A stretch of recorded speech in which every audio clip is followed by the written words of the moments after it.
testa para mim. A paz do Senhor, meus amados. Então vamos orar. Vamos começar fazendo um teste hoje.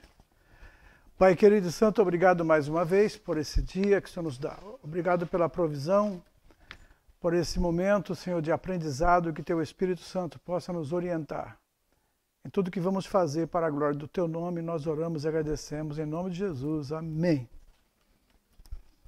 Ok. Vamos lá falar sobre hoje, termina a lição 9 e 10. Vamos falar sobre o Adventismo do sétimo dia e também do Espiritismo. Nós temos o Adventismo, vamos fazer a síntese daqui do começo, diz assim: no começo do século XIX, havia pouca ênfase sobre a segunda vinda de Cristo. Nesse tempo, esse William Guilherme Miller, ele era um pastor batista, e segundo outras referências, ele era leigo, isso é, não era um pastor que tinha os estudos teológicos tão avançados. Ele residia em Nova York, no estado de Nova York, dedicou-se ao estudo do assunto da vinda de Cristo, segunda vinda, e com base nas profecias, principalmente de Daniel 8,14, depois de prolongados estudos, em 1818, ele chegou à conclusão que Cristo voltaria à Terra no dia 23 de março de 1843. Então essa é a data que ele descobriu que Cristo voltaria. Agora, Cristo não voltou nessa data. E então ele marcou outras datas, 21 de março e depois 22 de outubro de 1844, um ano depois da primeira. Agora, Cristo, porém, também não voltou em nenhuma dessas datas, e Miller, humildemente, reconheceu o seu erro e confessou publicamente. Não obstante Miller ter confessado o seu erro em marcar a data da volta de Cristo com base nesse estudo das profecias, nem todos os seus seguidores estavam dispostos a abandonar a marcação dessas datas. Então, dos grupos que o haviam seguido, 3 desses grupos se uniram para formar uma igreja com base em uma nova interpretação da declaração de Miller. Segundo Hiram Edson, fiel discípulo de Miller e arauto dessa mensagem, Miller errou apenas quanto ao lugar onde Cristo haveria de se manifestar. Ele disse, Edson, que Cristo veio sim, entrou no santuário celestial, não no terrenal, para ali realizar uma obra de purificação. William Miller rejeitou essa interpretação do Hiram e então se negou a fazer parte desse grupo que defendia. Miller morreu no dia 20 de dezembro de 1849. 2 outros grupos se vieram somar força com o grupo liderado por Hiram Edson, formando aquilo que hoje conhecemos como Adventismo do sétimo. Joseph Bates observava o sábado como o dia da guarda, enquanto que o segundo, que tinha na figura de Ellen Gould White, esposa de James White, a sua maior representação, cria na atualidade dos dons do Espírito Santo, especialmente o dom de profecia. E a própria senhora White se dizia profetisa e tornou-se principal responsável pela formulação das doutrinas dessa seita. Ao concluir essa lição, nós vamos expor o que consiste o Adventismo e pontuar os fatos que compõem sua origem e sua história. Explicar também a origem controversa da guarda do sábado segundo o sistema doutrinário do adventismo e as passagens bíblicas que refutam, que contestam essa crença. E depois, por último, apresentar os pontos fundamentais da doutrina adventista no que tange a alma após a morte, o destino dos ímpios e de Satanás, a doutrina da expiação, bem como as passagens bíblicas que as refutam. Bom, vamos lá então.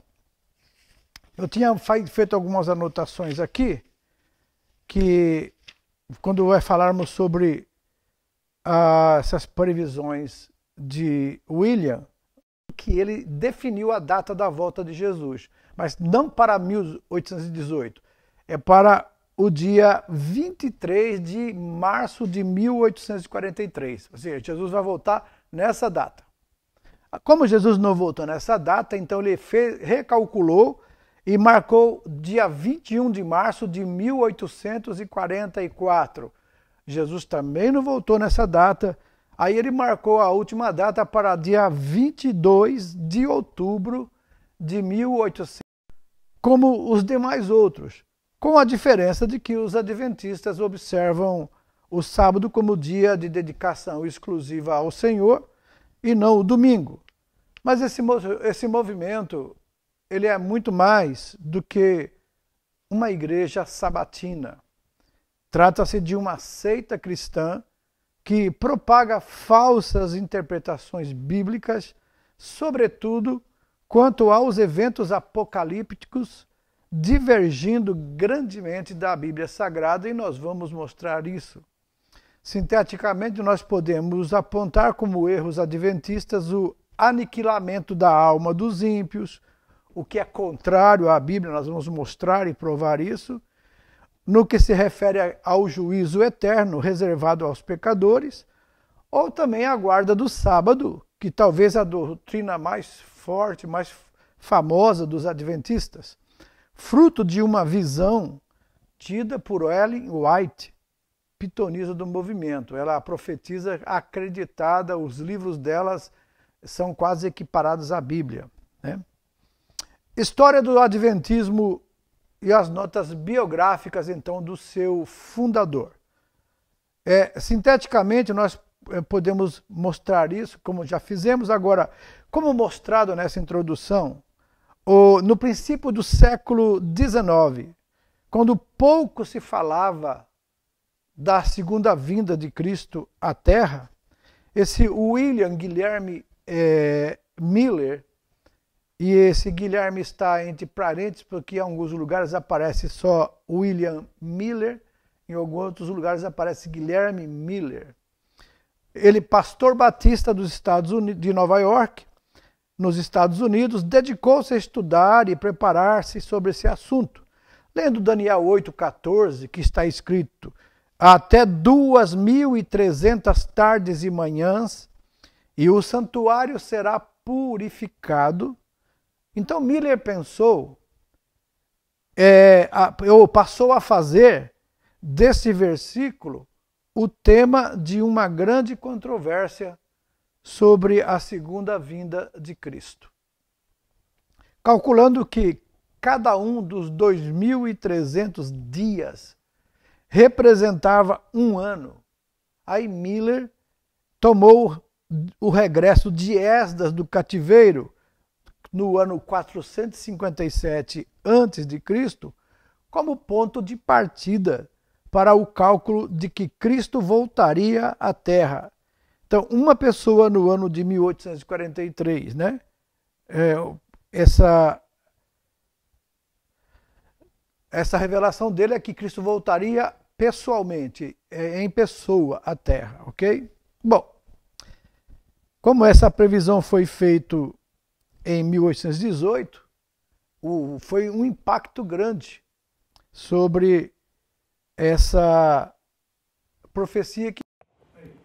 Ok, obrigado. Vamos continuar então. Vamos resolver o problema do som agora. Vai só ver se está chegando o som normal aí. porque agora nós vamos começar sem esse aparelho aqui, que a dificuldade dessas modalidades tem que testar bastante. Ok. Vamos voltar um pouco então atrás. Vamos dizer o seguinte. Calculando que cada um dos 2.300 dias da profecia de Daniel representava um ano, então Miller tomou o regresso de Esdras do cativeiro no ano 457 a.C. como ponto de partida para o cálculo de que Cristo voltaria à Terra em pessoa, e seria no ano de 1843. Essa previsão foi feita lá em 1818. Tão grande foi o impacto causado por essa revelação de Miller que muitos crentes de diferentes denominações doaram suas propriedades, abandonaram os seus afazeres e se prepararam para receber o Senhor no dia 23 de março daquele ano, em 1843. Mas o dia aprazado chegou, mas o tão esperado acontecimento, não. E aí, revisando os seus cálculos, Miller descobriu que havia errado nas contas.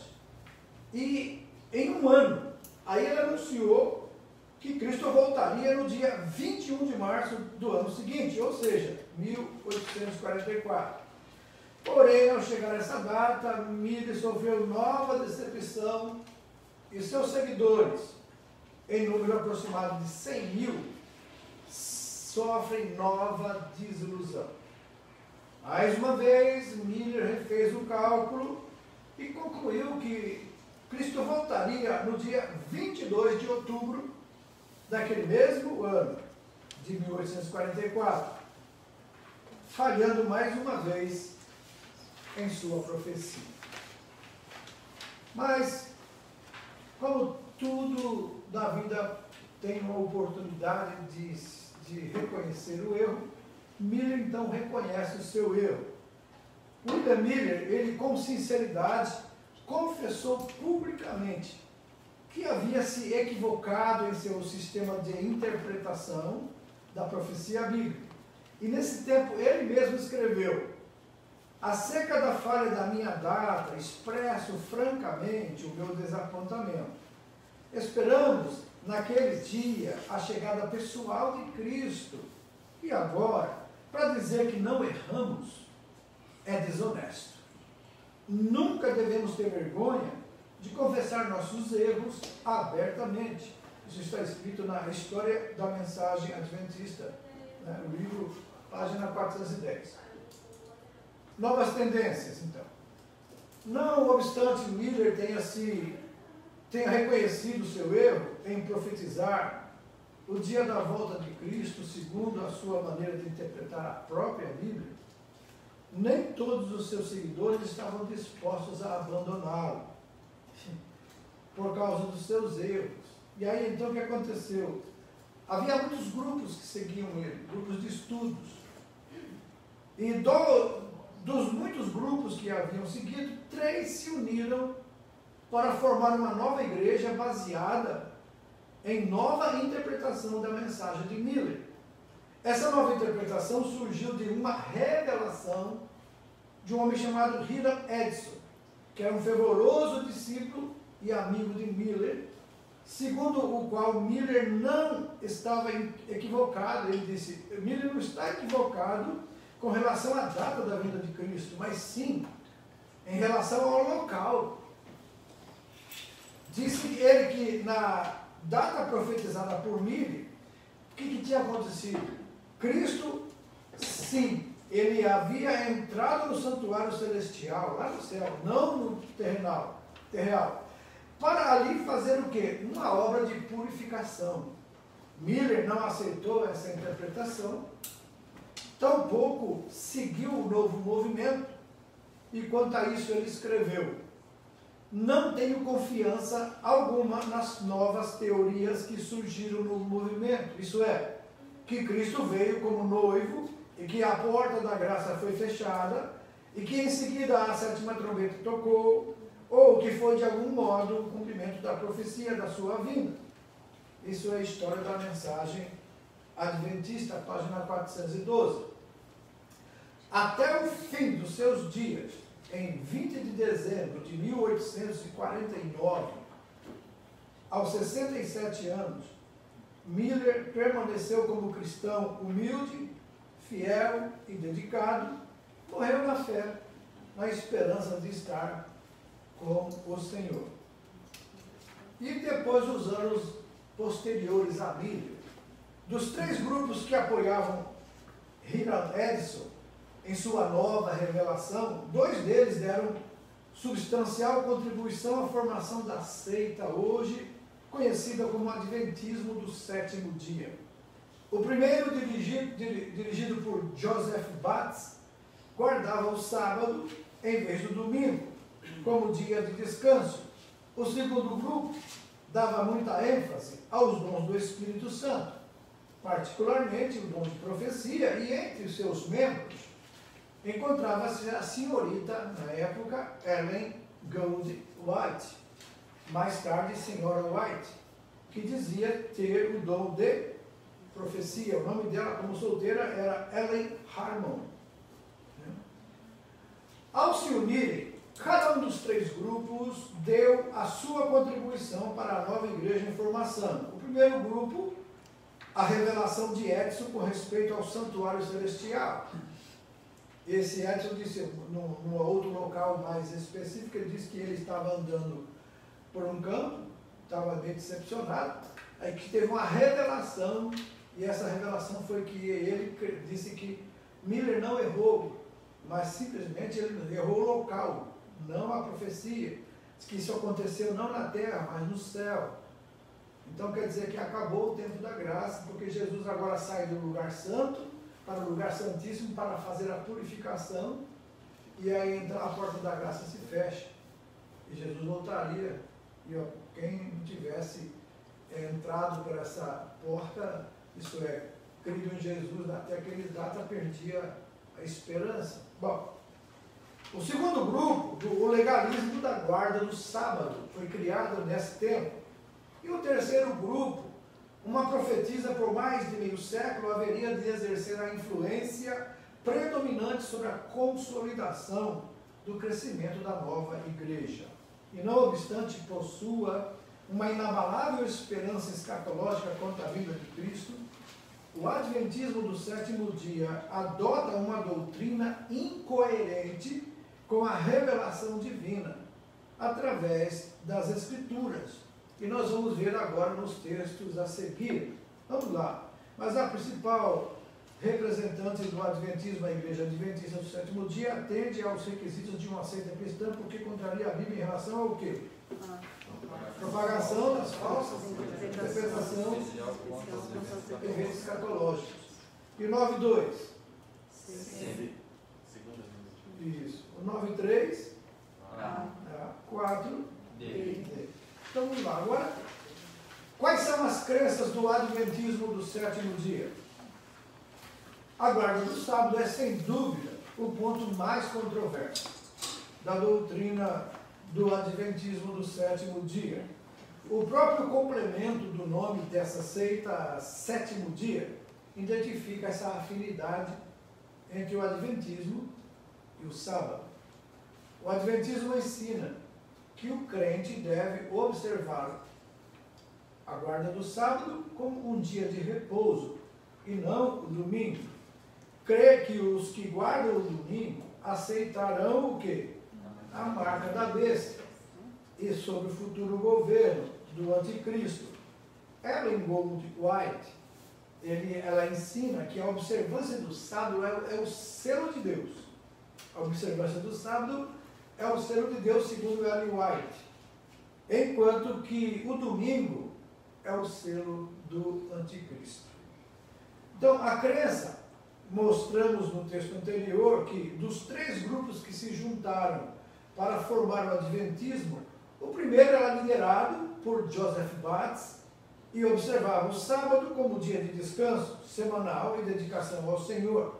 Contudo, a observância do sábado como dia de repouso tomou força quando o Ellen Goldwhite teve uma revelação que dizia que Jesus, no céu, descobriu assim a arca do concerto, né, abriu, e ela pôde ver ali as duas tábuas da lei. Para sua surpresa, o quarto mandamento estava no centro, rodeado por uma auréola de luz. Vê-se, pois, que a doutrina adventista da guarda do sábado é originada em uma revelação e uma visão pura e meramente humana. A refutação, né, contraditório disso. Evidentemente, não teríamos qualquer dificuldade com o adventismo pelo simples fato dos adeptos guardarem o sábado. Mas temos sim pelo fato de fazerem desse ensino o cavalo de batalha. E esse cavalo de batalha é contra as igrejas evangélicas que têm o domingo como o dia do repouso semanal e adoração ao Senhor.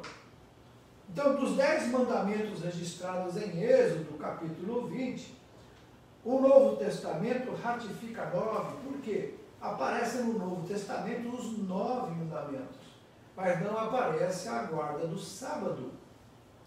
Então, que esse quarto mandamento não aparece, e aqui tem um quadro comparativo.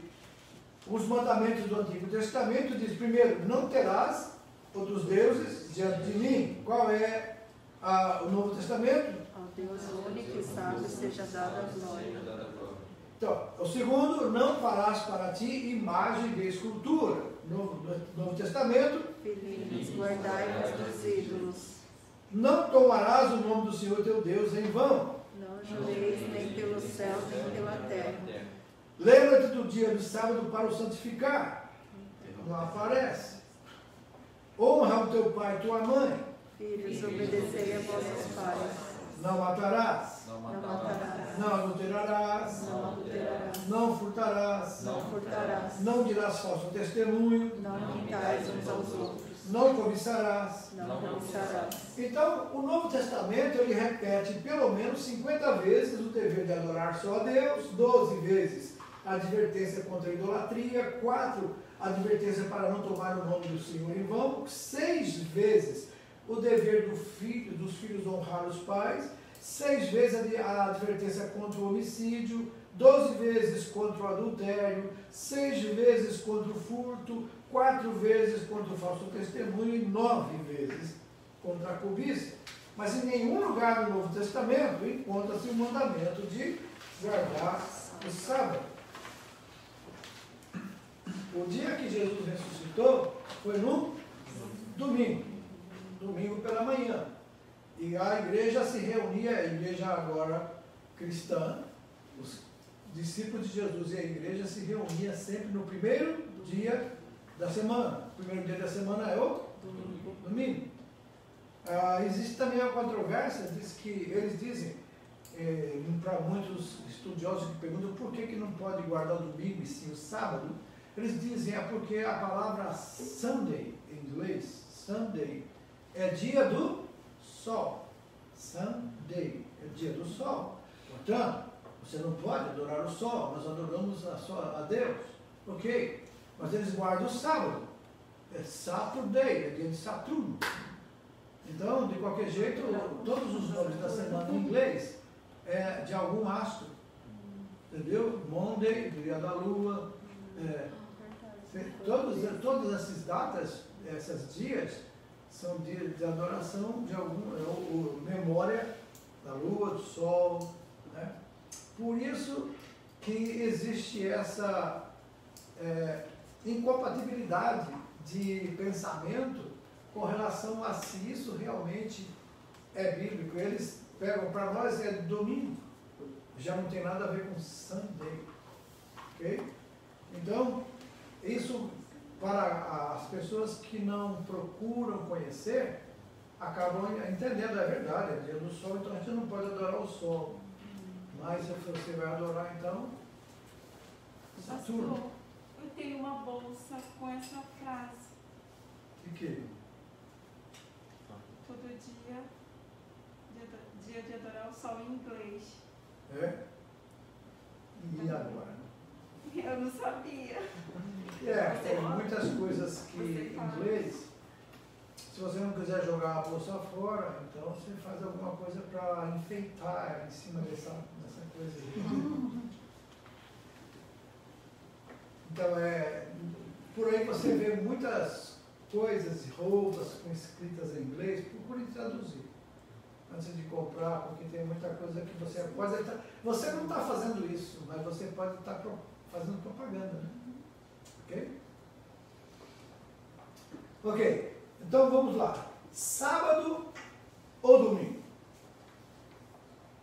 Bom, é possível alguém cumprir a lei sem guardar o sábado? A resposta a essa pergunta encontra-se no estudo da vida e do ministério terreno de quem? Do próprio Jesus.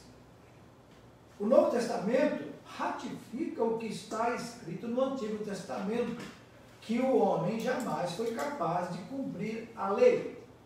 A encarnação de Cristo é uma das mais evidentes provas da incapacidade do homem em cumprir a lei divina na sua plenitude, e por isso ele mesmo disse: não penseis que vim revogar a lei ou os profetas. Eu não vim para revogar, vim para cumprir.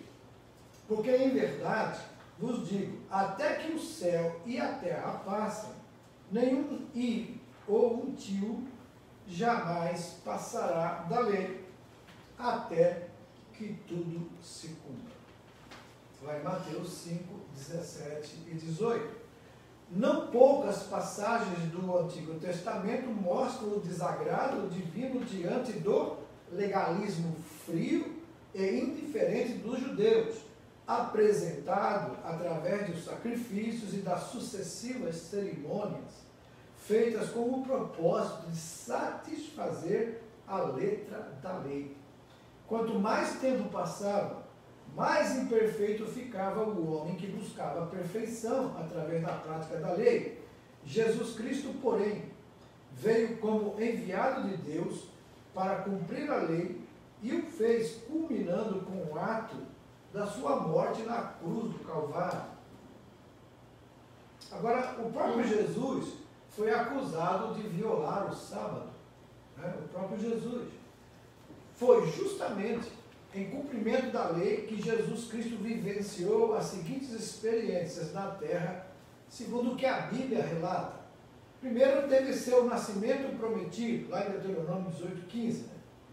Nasceu, Gálatas 4:4, foi circuncidado, segundo a lei, foi apresentado no templo, foi odiado, também foi morto, viveu, morreu e ressuscitou. Apesar de haver cumprido toda a lei a respeito de Jesus, em João nós lemos o quê? E os judeus perseguiam Jesus. Perseguiam Jesus por quê? Porque fazia obras no sábado. Mas ele lhes disse: meu pai trabalha até agora, e eu trabalho também. Por isso, pois, os judeus ainda mais procuravam matá-lo, porque não somente violava o sábado, mas também dizia que Deus era seu próprio Pai, fazendo-se igual a Deus. Então, ele próprio foi perseguido, o Senhor do sábado, porque fazia obras no sábado. Ele perguntou para os fariseus: por acaso se um boi de vocês, ou novilha, cair num buraco, num barranco, vocês não vão lá tirá-la? Porque é no sábado? E por que eu não posso libertar alguém que está escravizado do diabo no dia do sábado, ou que está com enfermidade? Acusado pelos judeus de violar o sábado, Jesus afirma: o sábado foi estabelecido por causa do homem, e não o homem por causa do sábado. De sorte que o Filho do Homem é Senhor também do sábado. Com essas palavras, Jesus confirma o princípio moral do quarto mandamento do Decálogo, condenando abertamente o cerimonialismo vazio, sem vida e sem fé, e revela a sua autoridade divina sobre o sábado, seja para cumpri-lo, aboli-lo ou mudá-lo. Eu tive uma conversa na internet com um adventista, e ele era médico, é médico, e eu falei para ele, você não trabalha no sábado? Ele falou assim, não. Mas e se você for chamado no hospital para atender um paciente? Ah, já é fazer uma obra de caridade, mas você está trabalhando, então é um trabalho. É um trabalho. Então, se é um trabalho, então você teria que quebrar o sábado. Então, para você, quebrou o sábado. Ele tentou explicar de várias maneiras, mas é sempre aquela retórica, sabe, vazia, que não tem fundamento bíblico. Aí eles pegam a letra da lei, mas não pegam a interpretação que Jesus deu da lei. É por isso que eles são escravizados nisso. O princípio do quarto mandamento é a necessidade de se descansar um dia por semana. Sobre o assunto, o apóstolo Paulo escreveu: um faz diferença entre dia e dia, outro julga iguais todos os dias. Cada um tem a opinião bem definida em sua própria mente. Disse Paulo isso. Quem distingue entre dia e dia, para o Senhor o faz. Então, quer dizer, Paulo não está condenando quem quer guardar o sábado. Ele está dizendo que quem está guardando não condena quem não guarda. Porque tanto um como o outro faz para o Senhor e Deus aceita. Ok? E isso é um argumento bíblico que nós temos para dizer sobre isso. Se quem quiser guardar sábado, luas e tal, Paulo diz, não condena ele não por causa disso, deixe. Isso não é importante. Paulo quer dizer, isso não é coisa importante assim para você ficar fixado, porque isso acaba virando uma coisa espiritual, algo assim que, sabe, gera outro tipo de coisa, misticismo no nosso meio. Mas e por que o domingo? Dentre as razões da substituição pelos cristãos, né, do sábado pelo domingo, como repouso e dedicação ao Senhor, nós temos esses destaques aqui. Primeiro, Cristo ressuscitou no primeiro dia da semana, lá em Marcos 16, 9, sendo chamado dia santo. Apocalipse 1:10. Esse dia foi escolhido pela igreja como o seu dia de repouso. O primeiro dia da semana foi dia especial da manifestação de Cristo ressuscitado. 5 vezes no primeiro domingo e outra vez no domingo seguinte. Você encontra isso em Lucas 24, 1, 13, 33 a 36 e lá em João 20, versículos 13 ao 19 e também versículo 26. E o Espírito Santo ele foi derramado no dia de Pentecostes, em um dia de domingo. Levítico 23, 15 e 16, 21. Dia de Pentecostes era 50 dias após a Páscoa. Então, quando Jesus ressuscitou no domingo de Páscoa. Pentecostes seria festa das colheitas, que foi 50 dias depois. 40 dias Jesus fica com os discípulos, dando as instruções. No 40º dia ele é assunto ao céu entre nuvens, manda os discípulos ficarem em Jerusalém até que do alto sejam revestidos do poder, e depois vocês vão ser minhas testemunhas, tanto em Jerusalém, Judéia, Samaria, até os confins da terra. E no 50º dia de Pentecostes, no domingo, houve o derramamento do Espírito Santo. Então, os cristãos dos templos apostólicos costumavam se reunir-se, inclusive Paulo diz, né, no primeiro dia da semana, tendo se reunido, né? Separem aquilo que vocês vão ofertar ao Senhor, no primeiro dia da semana vem entregar. E para celebrar a ceia do Senhor também no domingo, pregar e entregar suas ofertas. Você tem isso lá em Atos 20, versículo 7, 1 Coríntios 16, versículos 1 e 2. Sobre o domingo, como dia de festa semanal da igreja, olha o que escreveu os seguintes pais da igreja. O que escreveu Barnabé? De maneira que nós observamos o 8º dia com regozijo, o dia em que Jesus ressuscitou dos mortos. E Justino, o mártir, Mas o domingo é o dia em que todos temos nossa reunião comum, porque é o primeiro dia da semana. E Jesus Cristo, nosso Salvador, neste mesmo dia ressuscitou da morte. e aí Inácio falou, Todo aquele que ama Cristo celebra o dia do Senhor, consagrado à ressurreição de Cristo como o principal de todos os dias, não guardando jamais os sábados, mas vivendo de acordo com o dia do Senhor, no qual nossa vida se levantou outra vez por meio dele e de sua morte. Que todo amigo de Cristo guarde o dia do Senhor. o dia do Senhor, que foi chamado o dia da ressurreição de Jesus, o domingo. Dionísio de Corinto, Hoje observamos o dia santo do Senhor, em que lemos sua carta.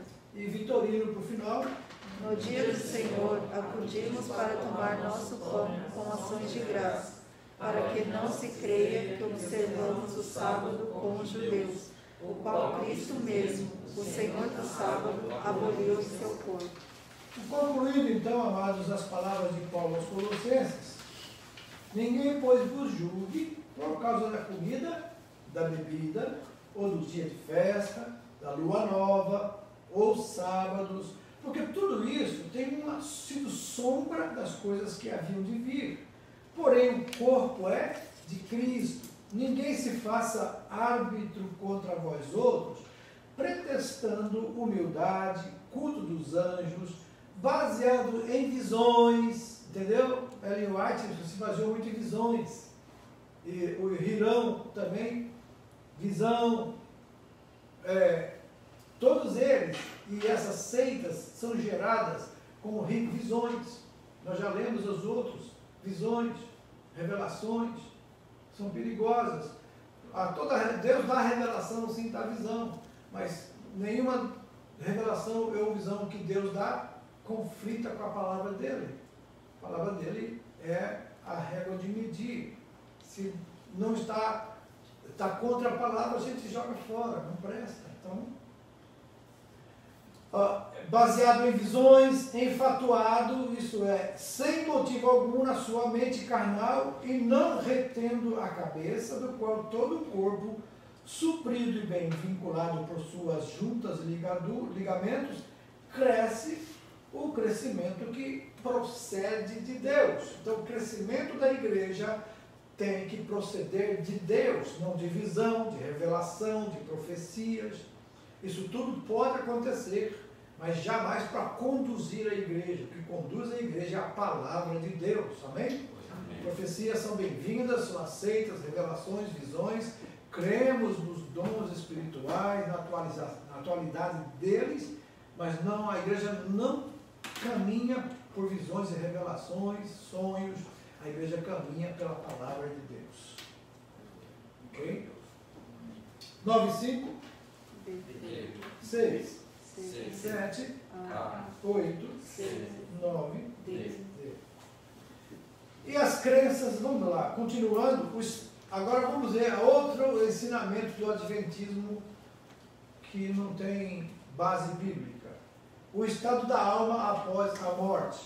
Eles creem que o Adventismo ensina que após a morte do corpo, a alma é reduzida ao estado de silêncio, de inatividade, de total inconsciência, isto é, entre a morte e a ressurreição, os mortos dormem. A Bíblia fala, dormiu no Senhor, dormem, mas com relação à saída desse mundo. Mas nós vamos ver que esse ensino contradiz vários textos das Escrituras, dentre os quais vamos destacar aqui Lucas 16, versículos 22 até o 30, e também Apocalipse 6, versículos 9 até o 10. O texto de Lucas registra a história do rico e Lázaro. Lembre-se, algumas Bíblias têm o título como se fosse parábola do rico e Lázaro. Não é parábola. Aquilo é um ensinamento de Jesus da vida após a morte. Aonde vai as almas que morrem, naquela época inclusive, porque depois mudou. Depois que Cristo ressuscitou, mudou o quadro lá no Hades. Né? Vamos ver. Então vamos lá. Lázaro estava no seio de Abraão e o rico estava onde? No inferno. Estava separado ali, né? Era um lugar separado. O seio de Abraão, que é o paraíso de Abraão também chamado, o abismo entre eles. Lá embaixo tem o Tártaro, que chama-se Poço do Abismo. E aqui desse lado o inferno onde o rico estava. A Bíblia diz que olhando para cima. Então, é a parte mais baixa do paraíso de Abraão. Ele olhava para cima e falou, pai Abraão. Aí outra coisa, então se o rico tinha consciência, estava sentindo o sofrimento, tinha sede, conseguiu falar com Abraão, Abraão respondeu para ele. Então é inconsciência isso? O ladrão lembrou dos seus, o rico lembrou dos seus parentes, que queria que alguém fosse lá, até se fosse possível um morto voltar, ali Abraão já falaria, mas ainda vamos estudar o Espiritismo daqui a pouco, na próxima aula nós vamos ver que essa também é outro engano, porque na verdade não são as pessoas, os parentes que voltam, são demônios que vêm, imitam a voz, fala de coisas particulares que somente as pessoas sabiam para enganar, que as pessoas dizem, olha, eu falei com meu filho, falei com minha mãe, falei com meu pai, porque a voz era igual, e o que ele me falou, só nós dois sabíamos, só a gente sabia, os demônios sabem. Você viu que a Bíblia diz, estamos cercados por um tão grande nuvem de testemunhas. Então nada que a gente faz está no escuro, alguém sabe. Do céu e do inferno. E se você estiver num lugar que tem câmera, da terra também. Okay? Então, olha só as coisas. Ele levantou os olhos e viu Lázaro no seio de Abraão, clamou por misericórdia, teve sede, sentiu-se atormentado, rogou em favor dos seus irmãos, e ainda tinha irmão na lembrança, ainda lembrava dos irmãos ainda. Né? Persistiu, ele insistiu que alguém fosse lá em favor dos seus entes queridos. Já o texto de Apocalipse 6, versículos 9 e 10, trata da abertura do 5º selo, quando o apóstolo João viu debaixo do altar as almas daqueles. Lembra que eu falei do paraíso de Abraão? Quando Jesus ressuscitou, ele pegou esse povo que estava no paraíso de Abraão e levou lá para baixo do altar de Deus. Está lá em cima agora, não está mais lá. Levou consigo o cativeiro e deu dons aos homens. Então quer dizer que agora esse lugar está vazio. Ok? Então, aqui que João viu debaixo do altar as almas daqueles que tinham sido mortos por causa da palavra de Deus, por causa do testemunho sustentável.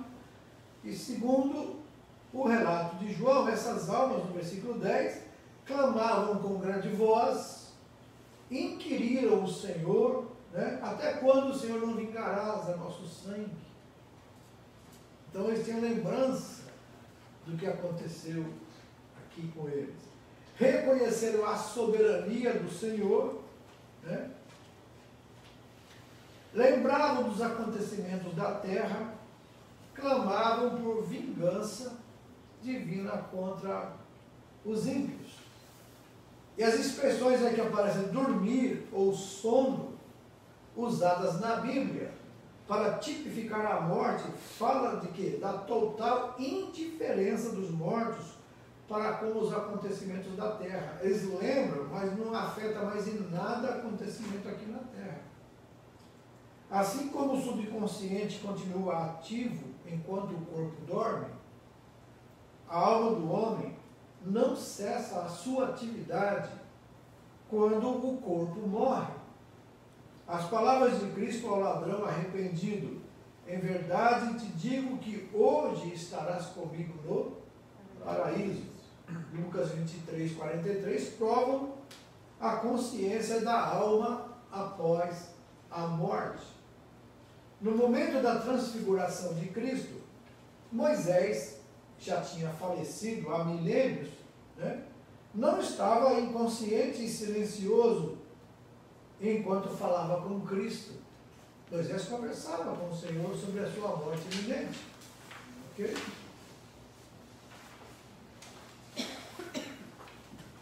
Jesus mesmo falou, por que então fala, disse o Senhor a meu Senhor, assenta à tua direita? Deus falou sobre Abraão. Deus não é Deus de mortos, mas é Deus de vivos. Então a pessoa, o corpo morre, mas a alma continua, ela sendo ativa. Tanto é que aonde a pessoa for, ou no inferno, ou para o céu, agora embaixo do altar, ela tem consciência. Ela se lembra, mas não é afetada por sentimentos mais, né? Ok? O destino final dos ímpios e Satanás. Por exemplo, a crença.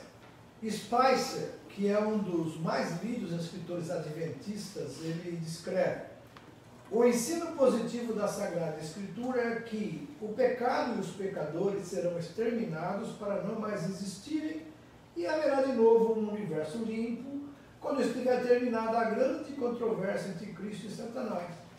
Entretanto, esse ensino contradiz com as passagens de Daniel 12:2, Mateus 25:46, João 5:29 e Apocalipse 20:10. Vamos ver. Mateus 25:46 ratifica Daniel 12:2, onde a Bíblia declara que os justos ressuscitarão para a vida e gozo eternos, enquanto os ímpios ressuscitarão para vergonha e horror eternos. Quando está extermínio aí? Mencionado no livro de Daniel, vergonha e horror eterno, não significa destruição ou aniquilamento, mas fala de um estado de separação eterna de Deus, em que o ímpio se encontrará. O que é morte para Deus? Morte é enquanto o homem está separado de Deus, ele está morto para Deus, embora andando, vivo. Mas enquanto ele não crê em Jesus, ele não nasce de novo, ele não vive espiritualmente, ok?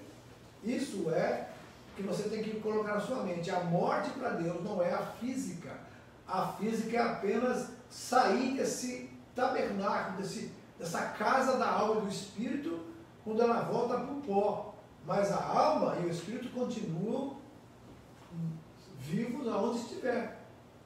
E no dia da ressurreição, esse corpo será ressuscitado, mas será glorificado.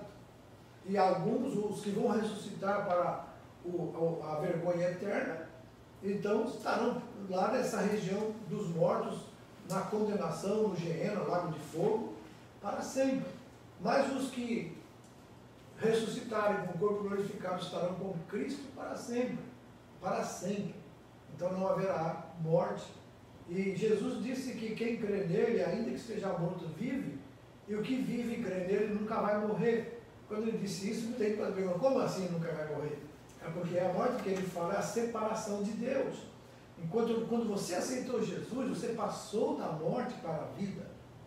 Essa é a verdade mais absoluta que você e eu devemos guardar no coração para nunca deixar se enganar com esse mundo. A partir do momento que eu criei em Jesus, eu passei da morte para a vida. Isso é, eu agora tenho a vida eterna garantida. Agora, os que ainda não têm Jesus, eles estão mortos para Deus e já estão condenados. Ao crer em Jesus, a condenação sai, né? E eles ganham a vida eterna porque creram em Jesus. O ladrão da cruz foi um deles. Nas últimas horas de vida que ele tinha ali na cruz, ele creu em Jesus e Jesus disse: hoje você estará comigo no paraíso. Entendeu? Então não morre mais, acabou. A morte para Deus é a separação. Tanto é que fala a segunda morte. A segunda morte é a separação eterna. A primeira morte para Deus é a separação do pecado. Você cresce, você nasce inocente. Mas depois que fica sabendo o que é certo e errado, erra, morre. Peca, o pecado mata. Morreu espiritualmente, separou de Deus. Mas aí cresce ou crê em Jesus, aí vive novamente. Isso sim. Aí ele diz, bem-aventurado e santo aquele que faz parte da primeira ressurreição, porque sobre estes não tem poder a segunda morte, que é a separação eterna de Deus. Ok? Pode acordar. Então, se fosse certo que o ímpio seria destruído, por que então teria de ressuscitar e depois ser lançado no lago de fogo e enxofre? Conforme Mateus 25, 41, Apocalipse capítulo 14, 10 e 11, diz que os adoradores do anticristo, eles serão atormentados. Ele diz assim, ó, a fumaça do seu tormento sobe pelos séculos dos séculos. Isto não é aniquilamento. Quanto à pessoa de Satanás, Apocalipse 20, 10 diz que ele, o anticristo e o falso profeta, serão atormentados de dia e de noite pelos séculos dos séculos, para sempre. Isso não é aniquilamento. A expiação do pecado no ensino adventista. O que eles dizem? Depois de estudarmos o estado da alma após a morte e o destino final dos ímpios de Satanás, vamos estudar a respeito da doutrina da expiação do pecado e vamos expor o seu significado no contexto doutrinário do Adventismo do sétimo dia. Isso é, confrontando os ensinamentos dessa seita com a Bíblia. Paralelo à guarda do sábado, o ensino adventista sobre a expiação do pecado é o mais importante para o adventismo.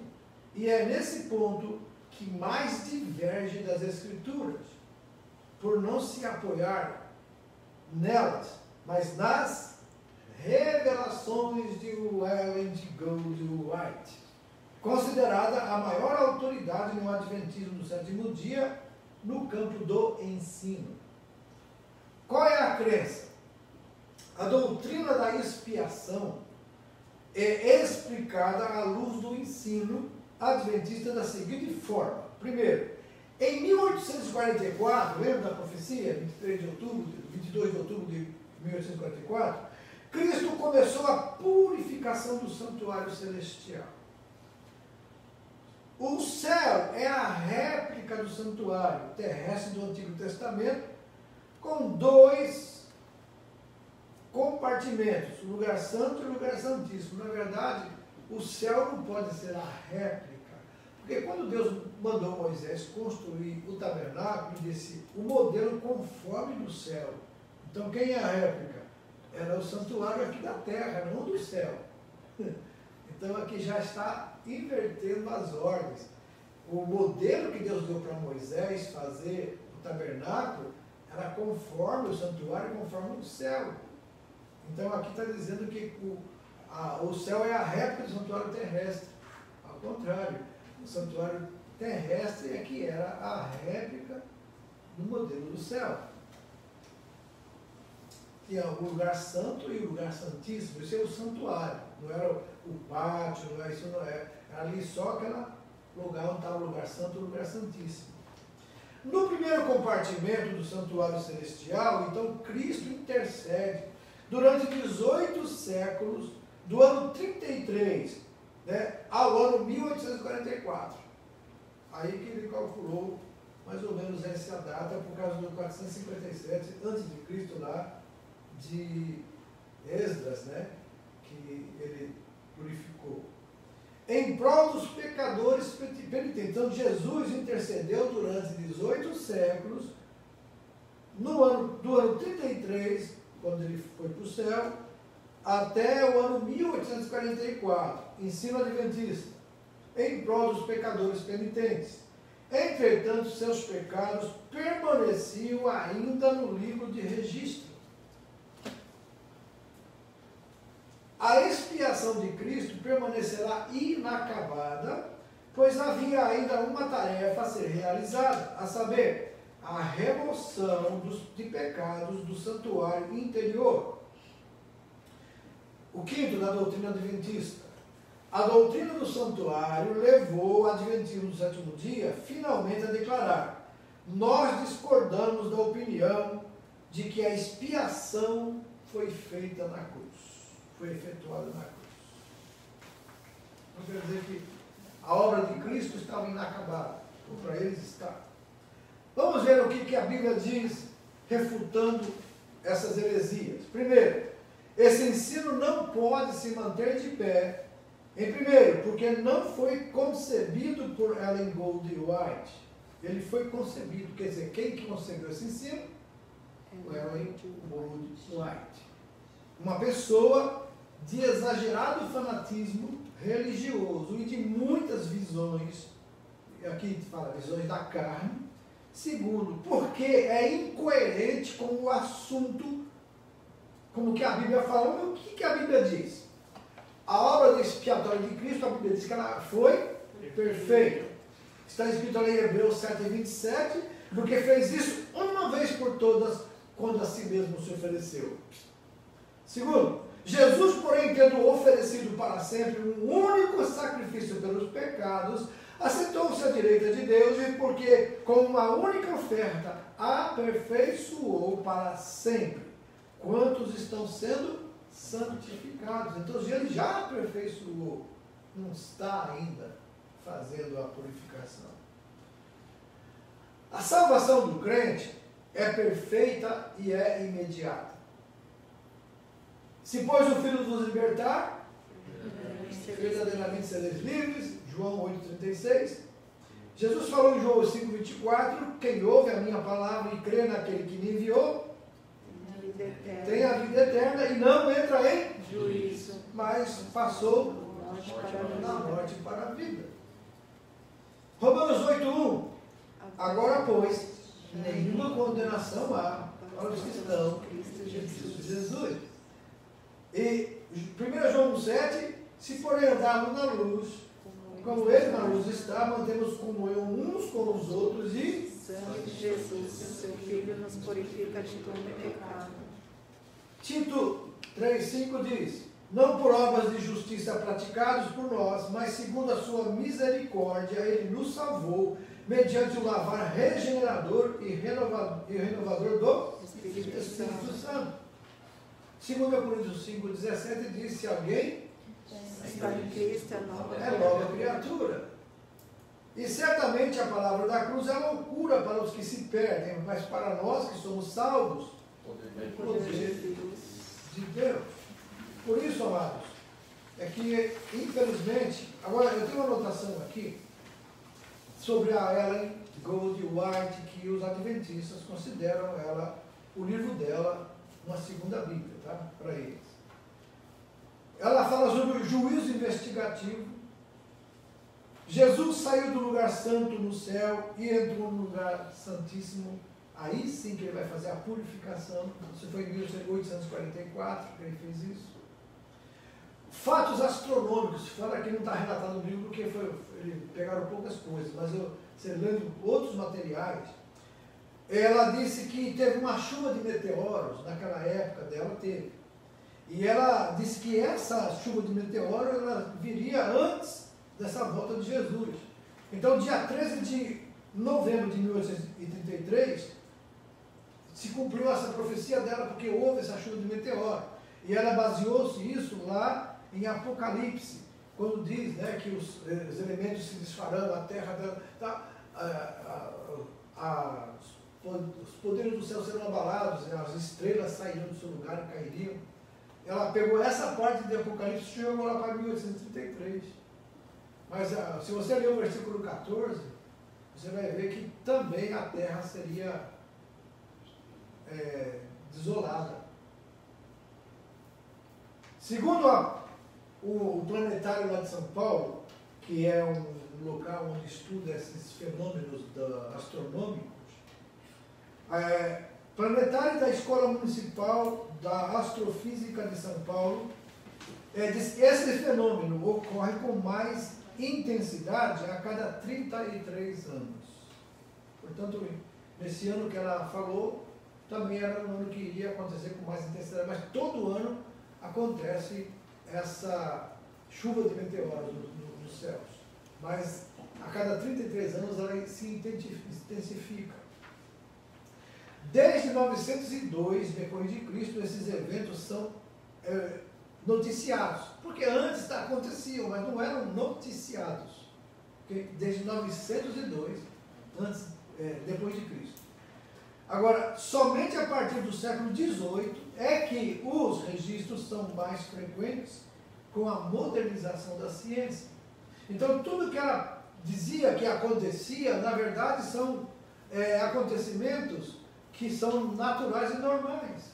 Pode ver quanta gente profetizou sobre essa lua de sangue, lua, não sei o que lá, lua, e tem acontecido. E na verdade, são acontecimentos que são sinais, sim, mas não esses sinais de final, de catastrófico, do fim do mundo, como as pessoas querem fazer a gente acreditar. Ok? Então, isso eu fiz. Tem mais coisas que ela falou absurdas, mas que vocês, depois, com mais tempo, podem buscar saber, para vocês verem que, infelizmente, eles condenam a gente. Eles acham que porque nós não guardamos o sábado, estamos, como ele falou, nós temos o selo do anticristo porque guardamos o domingo. Então nós vamos crer no anticristo quando ele voltar. Já que eles guardam o sábado, ele tem o selo do Senhor para eles. Então eles não nos consideram como salvos. Só eles é que são salvos. Isso identifica uma seita. Quando só ali tem salvação, ali é uma seita. E os ensinamentos deles, eles usam partes da Bíblia para confundir. E quando você, por acaso, ouvir esse irmão Rodrigo Silva aí, né? Doutor Rodrigo Silva, ele é um adventista e fala muita coisa que é certa, cientificamente mas ele, dentro dessas ensinas, ele vai incluindo um sábado ali, vai incluindo a doutrina deles. Então, perigoso, porque parece, mas tem coisas perigosas ali. Então, muita gente eu já vi irmãos postando, falando coisas dele, mas cuidado, nem tudo que reluz é ouro. Precisa tomar cuidado com essas coisas, tá? Observa a Bíblia sempre, tá? Leia a Bíblia mais do que qualquer outra coisa, porque o Espírito Santo, ele vai, como é ensinador, ele ensina a gente e nos protege. O professor, né? O pastor, porque na Bíblia diz que o selo é o Espírito Santo, né? Em nós. O selo da promessa. Então a gente pode, assim, né? É certo a gente pensar nesse sentido, assim, né? Que ela troca essa palavra. Ela troca o selo, que é o Espírito Santo em nós, como o Deus dá, assim, o penhor, né? Penhorou, esse aqui é meu, eu venho buscar. Se você não guardar o sábado, então você não tem esse selo. Então o selo é o sábado. Para eles é o sábado, para nós é o Espírito Santo que vem habitar em nós. Porque é isso que a Bíblia diz, não é que nós achamos. A Bíblia diz que somos selados. Que como o Espírito Santo vem morar em nós, está selado, isso é compromissado, propriedade de Deus. Ele vem buscar a gente. Amém? Ok, 9 e 10. Hã? É o D, gente.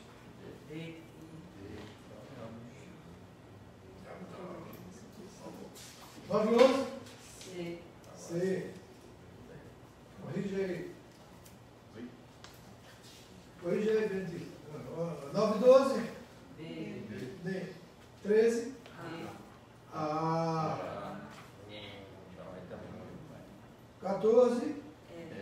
F. 15? E. 15 é E. Pastor, então fica. O senhor pode repetir, por favor? D, C, B, A, F, E.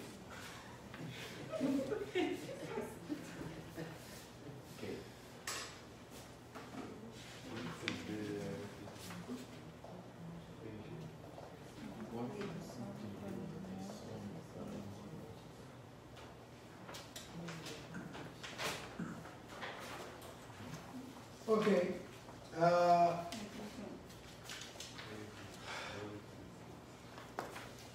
9:16, 17 e 18.